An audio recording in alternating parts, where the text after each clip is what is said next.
back. You with the HGP Nightly News. Former Minister of Public Infrastructure David Patterson is raising concerns not only about the effectiveness of road widening in easing traffic, but also about the quality by courts bringing value home. CCJ reserve ruling in Mohammed extradition appeal. Stay remains in force. Court warns against public commentary. I'm interested to see a PPPC-led city council. President Irfan Ali sends signal to APNU. Patterson questions road standards, says traffic troubles run deeper than widening projects. GECOM commissioners not briefed on issuance of digital ID cards. Alexander, and in sport, ATHALEYHA HINCKSON is Guyana's new national under 20 100-meter record holder. HGP Nightly News begins now.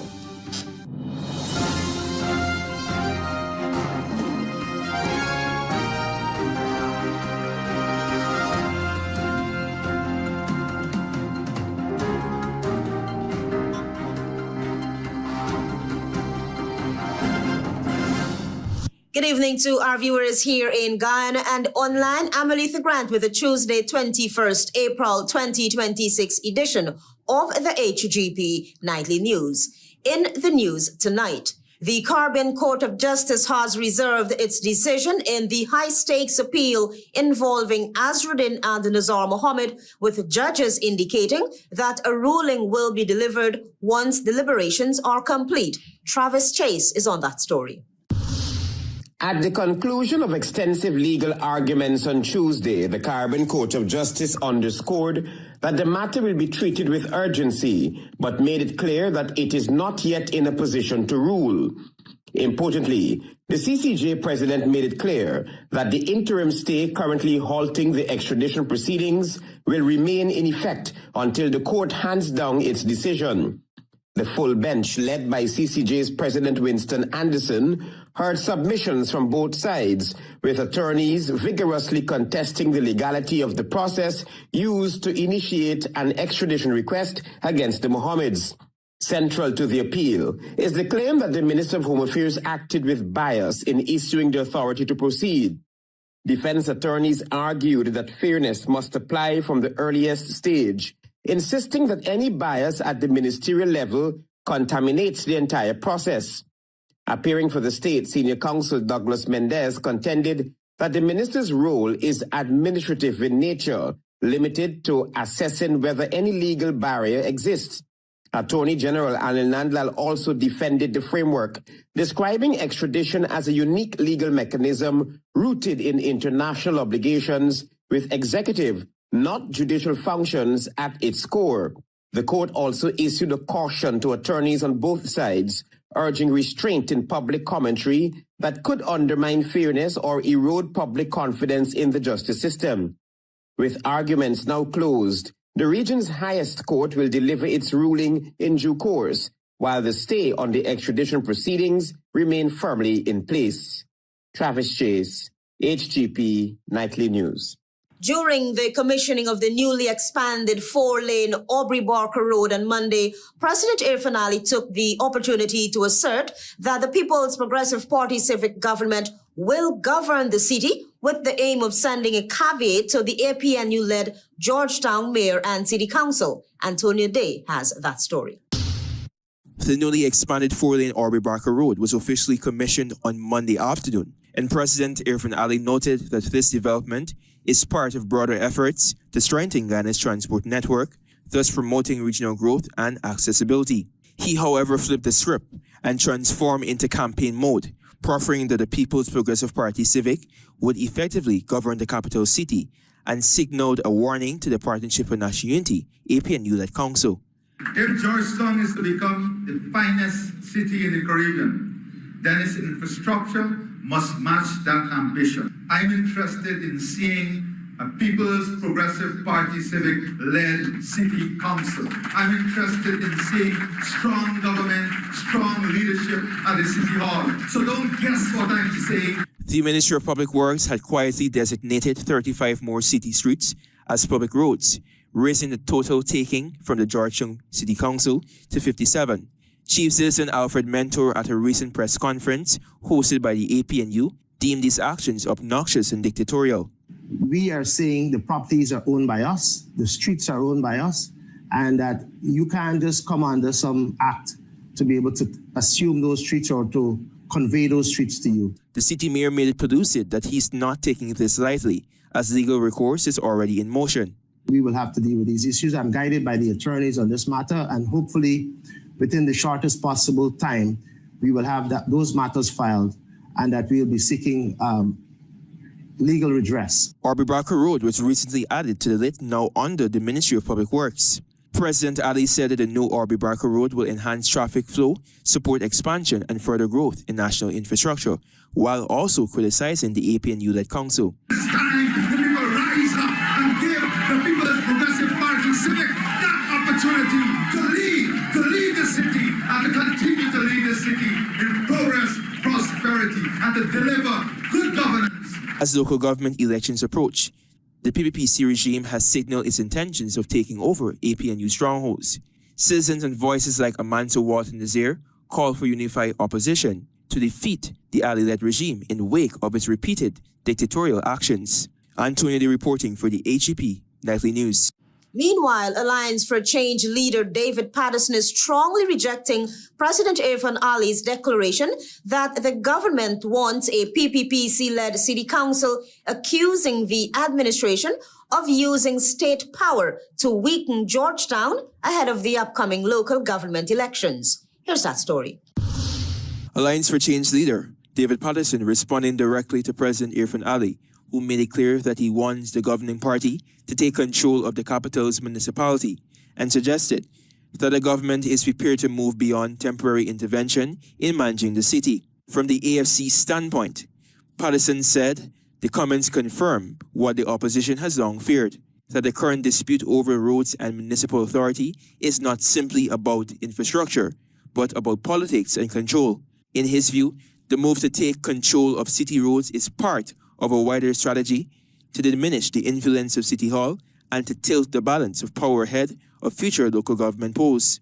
The PPP is always claiming that they're more popular than sliced bread, yet by doing these heavy-handed actions, they are acknowledging that they're not, and they could never win a free and fair municipal elections in any of the major towns. He rejected the government's claims that roads must be brought under central government's control in order to be repaired, stating that Ali's explanation does not and cannot stand up to scrutiny. When we took over, there's always been, and we took over from the PVP, there's always been a line item in the Ministry of Public Works budget for maintenance of urban roads. And that, I'm talking about all the roads, urban roads in the country. What is playing out, Patterson said, is not merely a disagreement over roads, but a broader political effort to take control of the capital by reducing the influence and viability of the current council before voters head to the polls. It's not a positive move for democracy, and we find that I think it's a heavy-handed move. Obviously, everyone has been critical all the years of how city council and how the city council has operated. He argued that if the administration's goal is to truly improve Georgetown, then it should work with the municipality rather than trying to override it. Antonio De reporting for the HGP Nightly News. Member of Parliament Sherrod Duncan, during a broadcast on his morning program FYI, indicated that the city is in the state it is in because of the government's blunt refusal to work with the city council over the past decades. Marvin Cato has that story. The capital city has been facing many challenges over the years, especially with its asset maintenance program. Member of Parliament Sherrod Duncan, representing a Partnership for National Unity, said the People's Progressive Party government has a long history of stymieing the work of City Hall or refuse to work with City Hall altogether. A lot of that deterioration has been the government's inability and blunt refusal to work with the city over the years. He said since the party could not control Georgetown, They sought to stifle the city of needed resources. The MP said too that it was always the plan, and the president said that much during the commissioning of the Aubrey Barker Road project. He reminded that in 2023, on the eve of the local government election, President Ali promised to rehabilitate the Lee-Repentir Cemetery. He said roads were constructed and the durability of those roads would be tested. However, nothing has been done to improve the cemetery itself. He further reminded that the government said it would take responsibility for the cleaning and maintenance of the cemetery as a priority project. However, the evidence has proven differently.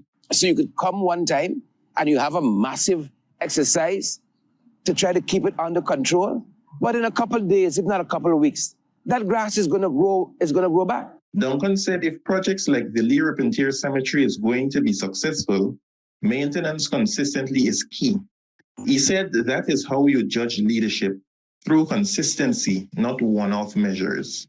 The age-old problem of inadequate funds to manage the affairs of a growing city is a challenge the council continues to deal with. He said one of the major challenges is running a modern city with a 1970s tax rate. The city, he said, tries to contain its budget between $5 to $7 billion annually, a sum that is very inadequate. He reminded that there was a time when City Hall employed more than 1,000 persons, some of which had the responsibility of maintaining the cemetery.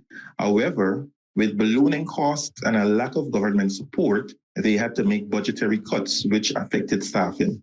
Duncan said with local government elections due this year, the PPPC will come with grand promises again, and like the Lee-Repentir Cemetery and the Botanical Gardens, 3 years later, those promises remain unfulfilled. Marvin Cato reporting for HGP Nightly News. Stay tuned, we have more news for you.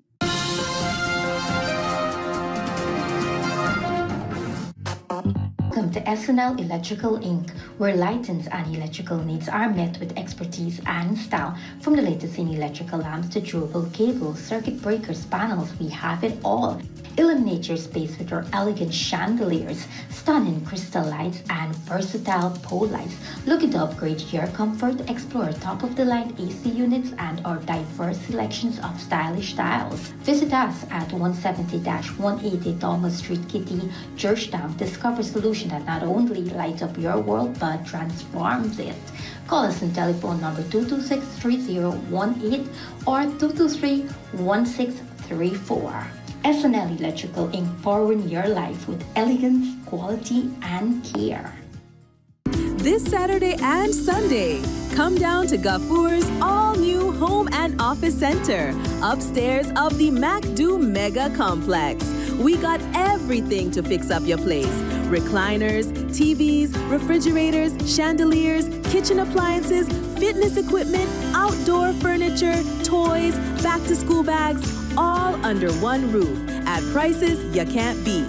We open Saturday from 7:30 to 4 and Sunday from 9 to 4. And here it is. You getting 10% off store-wide every Sunday. So don't miss this opportunity to save big. Call 223-9896 or come down this weekend to Gafour's all-new Home and Office Center, upstairs of the MACDO Mega Complex. Gafour's, the name you can trust. See you there.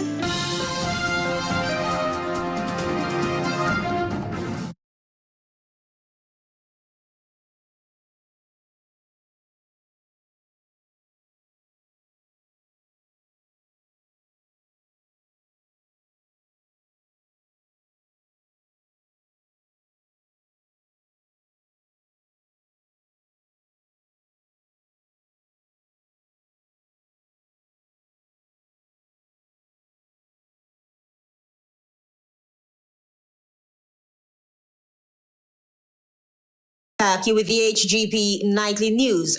Former Minister of Public Infrastructure David Patterson is raising concerns not only about the effectiveness of road widening in easing traffic, but also about the quality and standard of some of the roads now being built. Here's that story. Former Minister of Public Infrastructure David Patterson argued that several of the projects being presented as major highways are in reality little more than large internal housing roads, and claimed that weak design choices and inadequate studies are already causing some of them to deteriorate far too quickly. Recently built access roads, especially on the east bank of the Mara and in Region 3, are already showing signs of structural defects. Patterson said the issues point to poor planning and flawed design, concerns that many road users have been raising for some time. According to him, this is part of a broader problem in the way road expansion is being approached. Heroes Highway is a prime example. They just simply did no geotechnical studies. They just dug up sandfield and threw concrete. And all the roads, Cunard and all the other roads. Patterson contrasted that with roads built under the former administration, which he said have held up over time with only routine maintenance. We could talk about East Coast Road, even Sheriff Mandela, the road from Sweden to Rica. They're still standing, zero, other than minor maintenance issues, they're still there. He pointed to the growing use of roundabouts as an example, arguing that new traffic features are being introduced without enough effort to educate motorists on their proper use. They're building roundabouts every single where, but there's no sort of management. No sort of public information for persons, new drivers, existing drivers, on how it should be done. Without proper traffic studies, stronger road standards, better public transport, and closer attention to how roads are actually used, he said the country will keep spending heavily on infrastructure without solving the deeper transport crisis. Marvin Keto reporting for HGP Nightly News. Two of the accused in the high-profile gas station bombing case are free after the court upheld a no-case submission in their favor, even as the matter takes a dramatic turn with a reported confession from the alleged mastermind. Travis Chase has that story. 51-year-old Ramesh Pramdeo and 44-year-old Wayne Koraya were Monday afternoon freed in the high-profile gas station bombing. The ruling was handed down at the Lenora Magistrates Court on Monday. The ruling came after their attorney Bernard De Silva successfully argued that the prosecution failed to establish sufficient evidence to proceed against his clients. However, the third accused, 33-year-old Venezuelan national Jennifer Rodriguez, has been committed to stand trial at the High Court for her alleged role in aiding and abetting the suspected bombers. De Silva made it clear that while he strongly condemns the deadly bombing, he maintains that his clients are innocent and should have been treated as witnesses rather than accused persons. The development comes against the backdrop of a dramatic moment earlier Monday at the Georgetown Magistrates Court, where Venezuelan national Daniel Alexander Podemo, identified as the prime suspect, told Acting Chief Magistrate Faith Magusti that he alone was responsible for the deadly attack, insisting that the other accused were innocent. His attorney has since requested an additional 2 weeks to submit a formal proposal to the court. The matter has been adjourned to May 4 for that submission and May 20, 2026 for report. The October 26, 2025 gas station bombing claimed the life of 8-year-old Soraya Bourne. Travis Chase, HGP Nightly News. In this Antonio Day's report, you will learn that the Guyana Elections Commission, GECOM, has no official mandate or briefing regarding the issuance or regulation on government's touted digital ID cards. This was related by Vincent Alexander, Commissioner of GECOM. Anil Giddings, former Deputy Chief Elections Officer at the Guyana Elections Commission and now appointed Data Protection Commissioner in the Office of the Prime Minister's Digital ID Card Registry, recently told a local news outlet that the digital identification card, while allowed to do certain transactions, are disallowed for voting purposes. You cannot use this card to vote at any elections, whether it's local or general and regional. The introduction of the digital identity card is not a replacement for your GECOM ID card. GECOM currently has no official mandate or briefing regarding the issuance or regulation of digital ID cards. This limitation stems from the fact that the National Registration Act, which would govern such changes, has not yet been repealed or replaced. This was indicated by GECOM Commissioner Vincent Alexander when questioned on the matter. GECOM has had no brief whatsoever in terms of the digital ID cards, and the extent to which the National Registration Act has not been repealed. Consequently, the status quo remains for voting purposes. The ID cards produced and issued by GECOM continue to be only valid form of identification that will be accepted at polling stations. The ID cards produced by GECOM are still the ones that are valid for that purpose. A Partnership for National Unity emphasized recently that protecting citizens' personal data is imperative, not optional. The party is urging the implementation of a comprehensive data protection framework to safeguard individuals' information. During the party's weekly press conference, Member of Parliament and Attorney at Law Dr. Dexter Todd highlighted that misuse of personal data is a serious concern that must be addressed promptly. The government must move immediately to fully implement the data protection framework and ensure the establishment of an independent and accountable body to oversee it. Antonio Day reporting for the HGP Nightly News. Stay tuned, more news ahead. Planning a cleanup? We can help. Sevon's Waste Management skip bins can be provided for home renovation projects, yard cleanup, or construction project. It's simple. Step 1, give us a call. Step 2, we put down the bin. Step 3, load it up with all of your junk. Step 4, we take it away. That's simple. Bins are also available in various sizes, so there is no job that is too big or too small. Call Sevon's Waste Management today at 218-1455.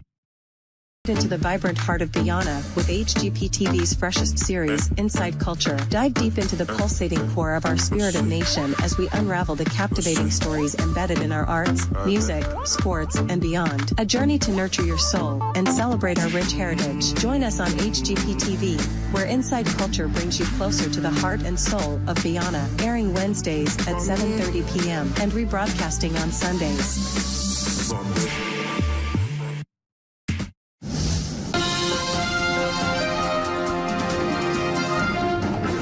Thanks for staying with us. You're watching the HGP Nightly News. The We Invest in Nationhood political party on Tuesday launched a calendar of activities in celebration of Guyana's 60th Diamond Jubilee Independence Anniversary with a theme rooted in our identity, rising in destiny. Marvin Cato reports. The government of Guyana earlier this month launched a national calendar of events to celebrate Guyana's 60th independence celebrations. The We Invest in Nationhood political party on Tuesday launched one of its own. The party's General Secretary and Member of Parliament Odessa Primus briefed the nation on what can be expected in this sixth decade. This initiative seeks to restore a few things. It seeks to restore dignity and national pride. The MP said the calendar of activities is expected to honor our past, examine our present, and inspire our collective future. She said our independence is more than a date on the calendar. It is our sacrifice, resilience, and enduring spirit of a people determined to define our own destiny. As such, she said the initiative moves away from celebrations alone and instead presents 6 weeks of national programs designed to foster deeper awareness, unity, and participation across all regions and communities. To highlight Guyana's historical journey to independence through storytelling, education, and national reflection. Primus said the initiative will also reflect on who we've become, creating spaces for dialogue on nationhood, values, and the responsibilities of citizens to reclaim who we are. She further stated that it will celebrate the richness of our culture, tradition, and creativity. The 6 weeks of activities will culminate with a series of observances and a grand multi-staged production titled The Dawn of a Nation, Guyana's 60th.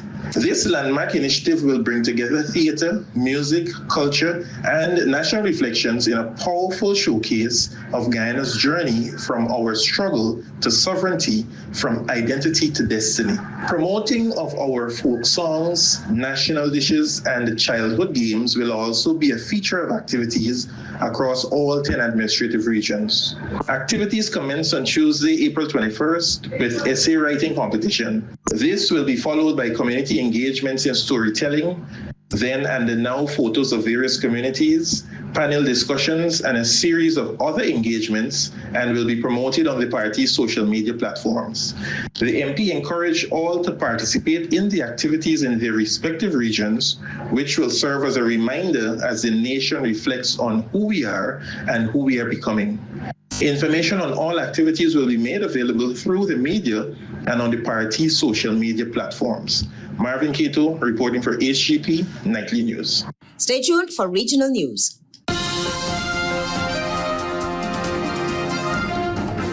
Guyana, up your cash. Over 100 winners. More than $2.5 million in cash and prizes up for grabs. Win cash every week. Plus a chance to up your cash to $500,000. And that's not all. Win back your grocery bill up to $20,000 cash every week. Just grab any Buster Turbo Energy Drink, Fruitopia, Oasis Flavored Water, Fruita, or Viva Sparkling Flavored Water. Look for the code starting with BB, then visit at Buster Guyana on Facebook or Instagram for details. Up your cash today.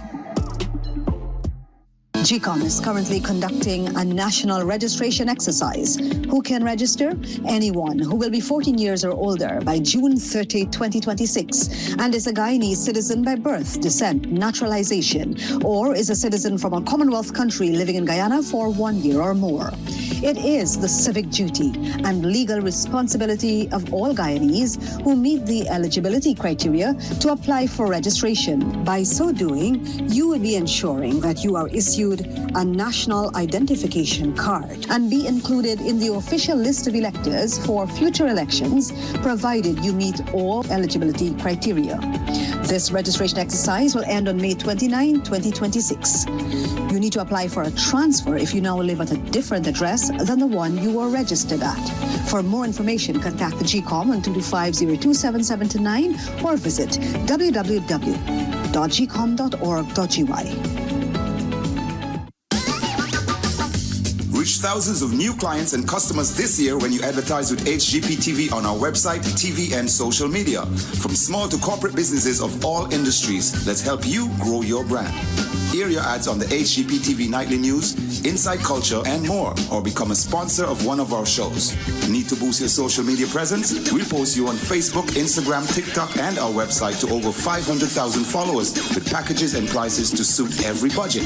Start the new year off with a bang by giving your business the promotion and marketing it deserves. Need to create an ad? Ask about our graphic and video production services. Contact our marketing sales team on 644-5722 or 220-3660 or email sales@hgptv.com.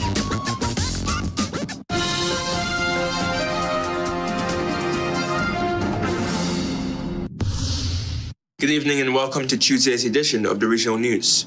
I'm Antonio Day. Here's what you need to know as we turn attention to news coming out to the Caribbean. The Caribbean Secretariat announced that the CARICOM Girls in ICT Partnership will lead regional activities for the 10th International Girls in ICT Day on Thursday, emphasizing the need to encourage girls and young women in ICT careers. This year's theme is Empower, Educate, Elevate, Building a Future-Ready CARICOM with Girls in ICT. Key speakers include Secretary General Dr. Carla Barnett and other regional leaders.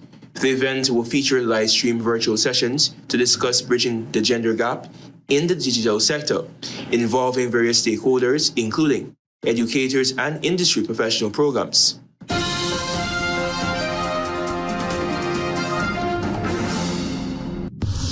Still with news in the region. The UN welcomes reports that the Dominican Republic will reopen airspace to Haiti, restoring flights between Santo Domingo and Cap Haitian next month. UN spokesperson Stefan Dujarric noted that this will aid agencies in moving staff and supplies to northern Haiti. The airspace was closed in March 2024 due to insecurity in Haiti after President Jovenel Moise's assassination.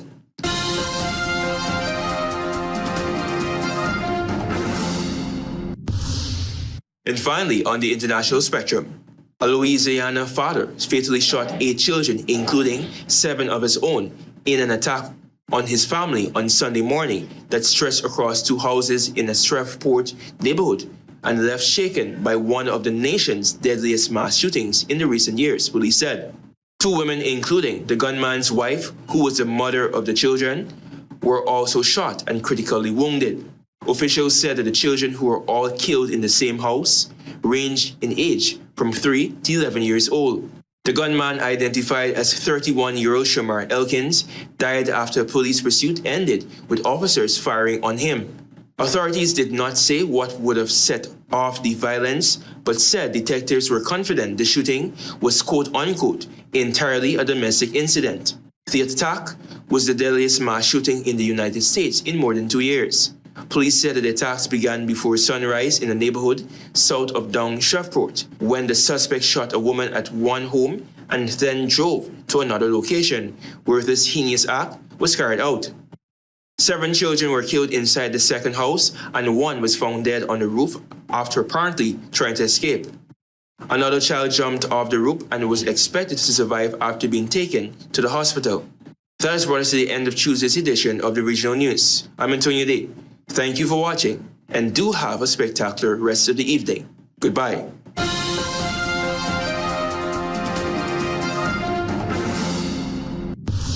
Let's now join Delwyn Neblet for HGP's Sports Pulse.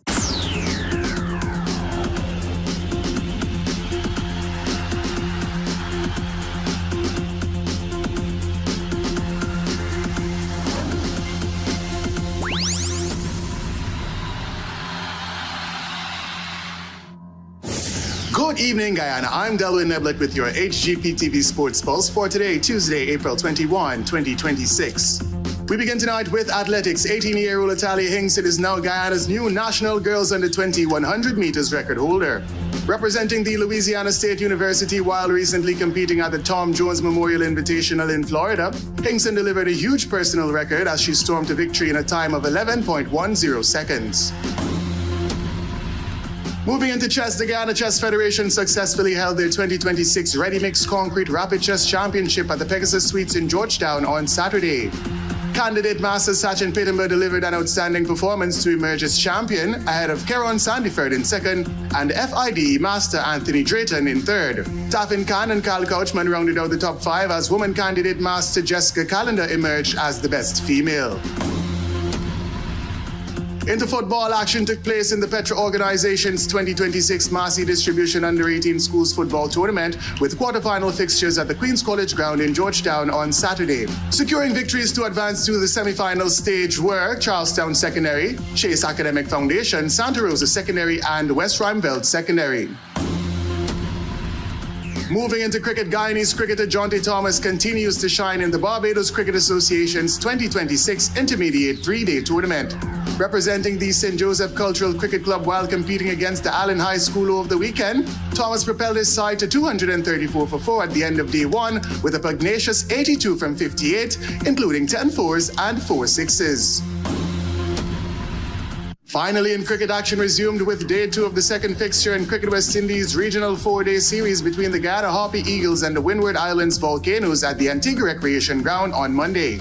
Resuming on 130 for 2, the Harpy Eagles reached 361 for 8 on the back of 72 from Kimau Savory and 54 from Kimo Paul.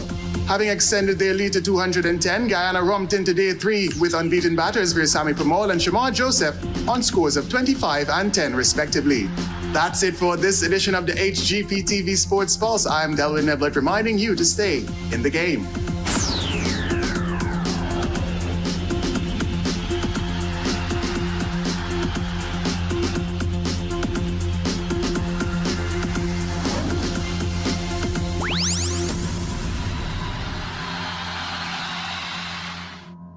CCJ reserve ruling in Mohammed extradition appeal. Stay remains in force. Court warns against public commentary. I am interested to see a PPPC-led city council. President Ali sends signal to APNU.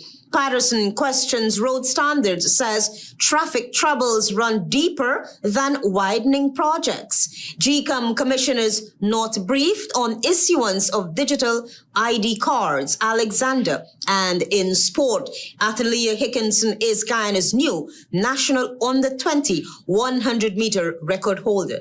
Those are our major headlines. For these stories and more, please go to our website. It's www.hgptv.com. I'm ALETHEA. Thanks for watching.